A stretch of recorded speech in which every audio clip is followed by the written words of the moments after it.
You likely know about the Olympians, the gods who ruled in Greek mythology with Zeus as their leader. What about the other three races that ruled the universe before Zeus and the Olympians? Are you familiar with them? Come with me because today I'm going to explain to you the four races of gods in Greek mythology. Let's begin by exploring the order in which the Greek deities emerged, or at least attempt to do so. This first race has the original name protogenoi, and if you try to translate it, it comes out as something like primordial, which already gives you an idea of what it means. They would be those gods or entities that have been in the universe since its birth, and even personify things that make up the universe itself, like the universe itself. The first of these primordials is somewhat controversial, though controversial may not be the most accurate term, but it's a bit debatable. Some say it exists and others say it doesn't. I'm referring to Chaos, the potential first deity in Greek mythology. It emerges at the beginning of everything, and I say he here, but it actually doesn't have a defined gender. All the other deities, in any case also classified as primordial, were born from chaos. By the way, you could act like a god of likes by hitting the like button on the video, subscribing to the channel, and sharing it too, because it really helps me out, okay? If you want to learn more about Greek mythology, take a look at the pinned comment. Now let's continue. In fact, chaos was the first to emerge. But then came, as the poets say, the earth, the ever-steady foundation of all the immortals who hold up the snowy peaks of Olympus. From chaos, darkness, and the black night emerged. Chaos, although described as an entity, is also the personification of a place or something. In this case, obviously, chaos would be space itself. According to Ovidius, it would be a mass containing all the elements of creation. According to others, chaos would be the lower air of the earth. Its celestial counterpart would be ether, which is bright, and below and around the edges of the earth lay the dark mists of Erebus. Hesiodus even describes that during the Titanomachy, when the Titans and the Olympians were fighting, Zeus ended up striking the battlefield with his lightning bolts, and their heat even managed to pass through chaos, showing that chaos actually personified a specific place in mythology. In the War of the Titans, Zeus immediately came throwing his lightning bolts. Unspeakable flames lit up the bright air. The sparkling flash of thunder and lightning blinded their eyes. Despite all that was strong, an overwhelming heat took over the chaos. And when they saw with their eyes and heard the sound with their ears, it even seemed that Gaia and the vast Ouranos above had joined together. As I mentioned before, several primordials emerged from the chaos itself. Gaia, or Earth, is often mistaken for a Titan due to her portrayal in God of War, but she is not one of them. Gaia is the personification of the Earth itself. She by herself gave birth to another primordial, Uranus, the personification of the sky. These two came together and created several creatures. But before we talk about that, let's talk about other primordials that also emerged, such as Erebus, the darkness. With his dark mists, he kind of circled the world and filled the depths of the earth. At dusk, Erebus's wife, who is Nyx, another primordial, would draw Erebus's darkness across the sky, bringing the night. And his daughter Hemera was the day and spread the dawn. And out of curiosity, in some older versions, the celestial ether and the dark mists of the underworld, which was Erebus, were considered the sources of day and light, not the sun. Well, another important primordial to mention is Tartarus. Yes, Tartarus, kind of the Greek hell. Tartarus is depicted as a vast pit below the earth, forming the deepest part of the underworld and the worst of all its regions. Some stories suggest Tartarus was also a primordial being, not just a place, such as in certain versions of the universe's origin. In the beginning, there was only chaos, Nyx the night, the dark Erebus, and the deep Tartarus, the pit. And especially in the most curious of all the stories, it happens when Gaia decides to take revenge on Zeus and creates Typhon, showing that in fact, Tartarus would actually be a deity. But this portrayal of Tartarus as a being happens very rarely. It's more like a pit of the world. But when Zeus expelled the Titans from the sky, the immense Gaia gave birth to her youngest son, Typhon, from her union with Tartarus, with the help of the golden Aphrodite. In this case, It would be the opposite of Gaia's mating with Uranus, because Tartarus in this case is the dome farthest below Gaia, while the sky is the dome farthest above. Another deity that can also be considered primordial is Eros, who is better known as Cupid. He would be the personification of love, although in the version from the video he is portrayed as a son of Aphrodite. But according to Hesiod, he would be an entity born from chaos itself. In truth, at first chaos emerged, and Eros, the most beautiful among the immortal gods, who weakens the limbs and overcomes the mind and wise counsel of all gods and all men within them. Uranus ruled during the age of the Primordials. He had several children with Gaia, including the Cyclopes, the Hecatoncheires, and even Aphrodite emerged from him. However, the main race that emerged from the union of Gaia and Uranus were the so-called Titans.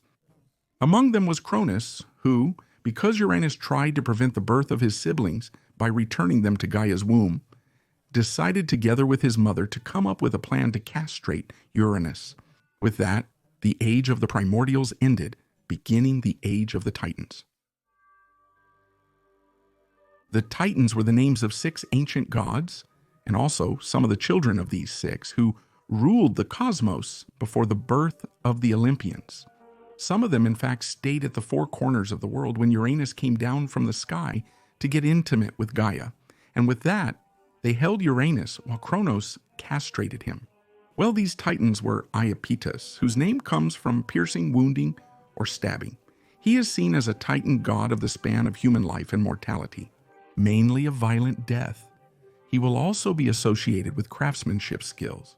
In Isildo's Theogony, Iapetus married Clymene, meaning famous, the daughter of Oceanus and Tethys, and with her he had 4 sons, Atlas, Prometheus, Epimetheus, and Menoetius.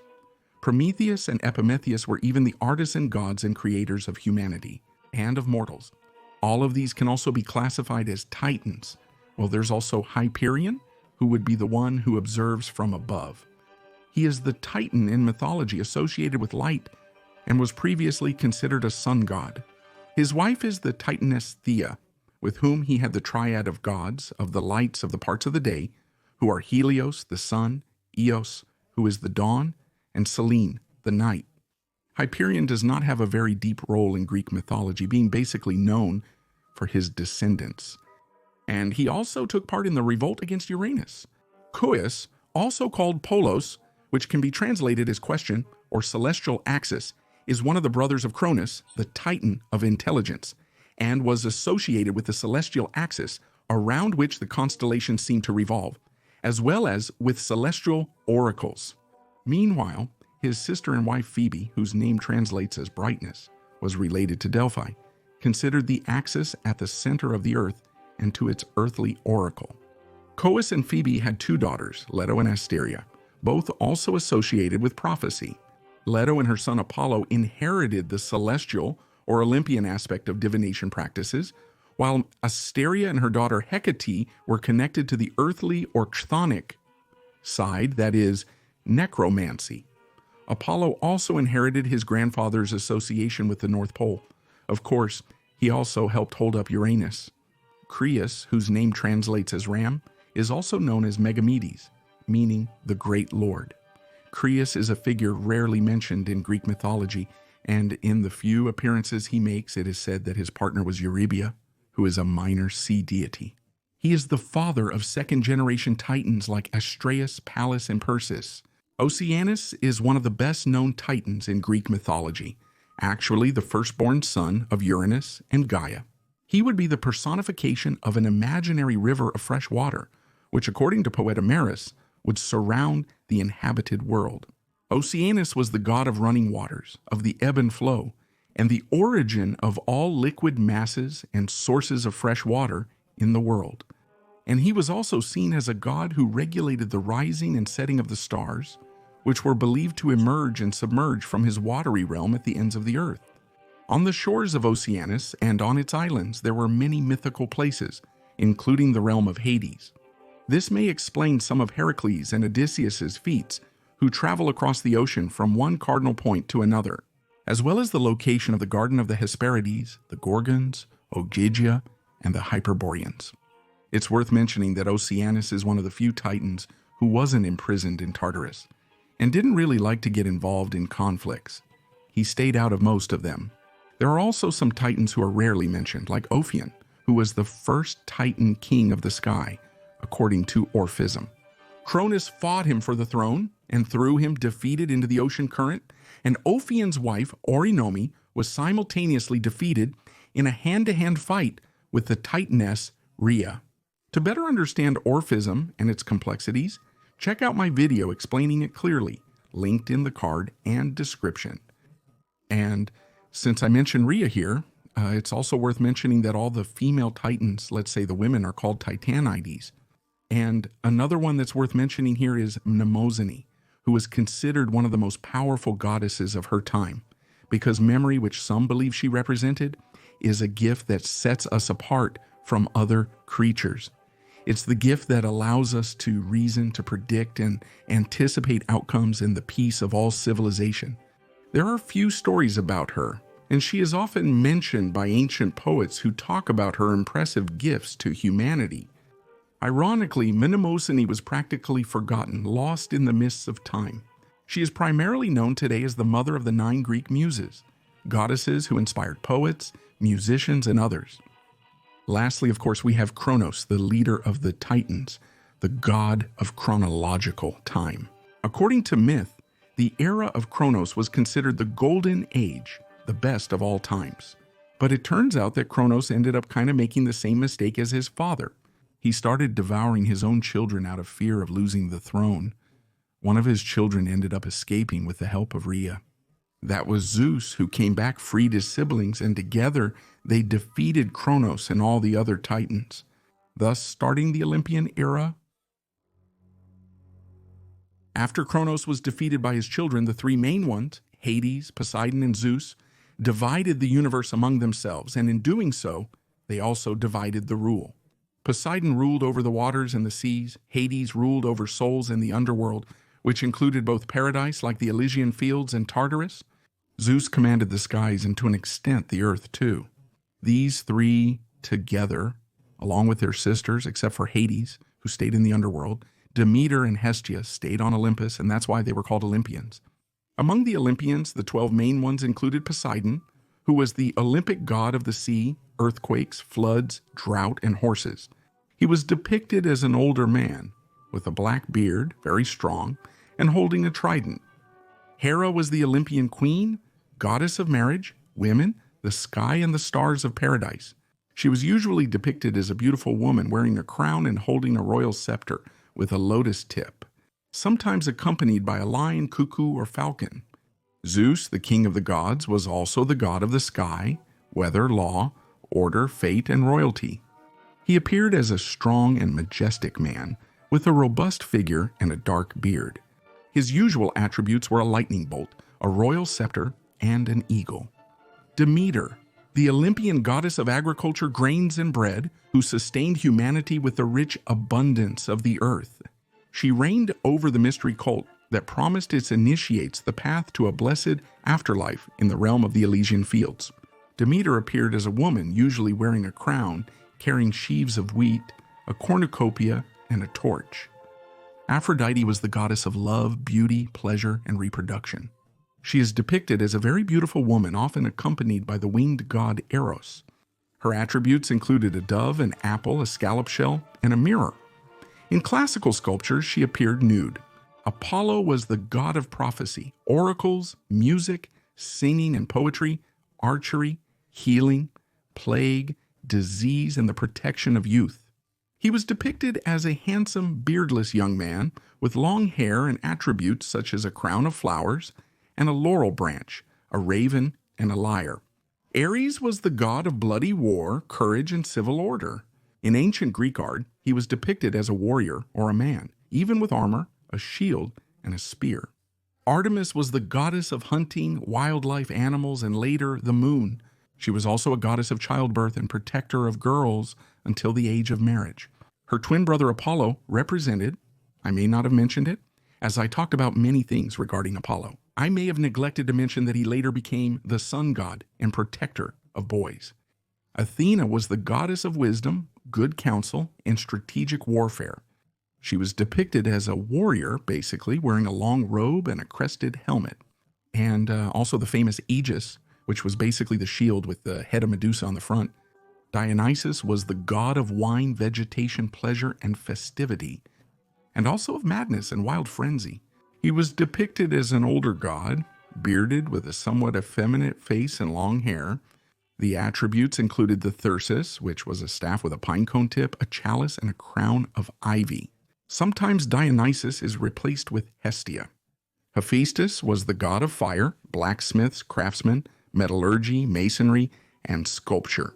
He was depicted as a bearded man holding a hammer and tongs, and sometimes riding a donkey, and he was also lame.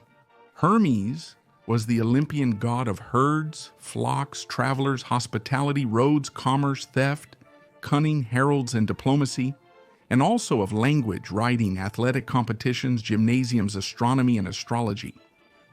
He was the herald and personal messenger of Zeus, the king of the gods, and also the guide of the dead who led souls to the underworld.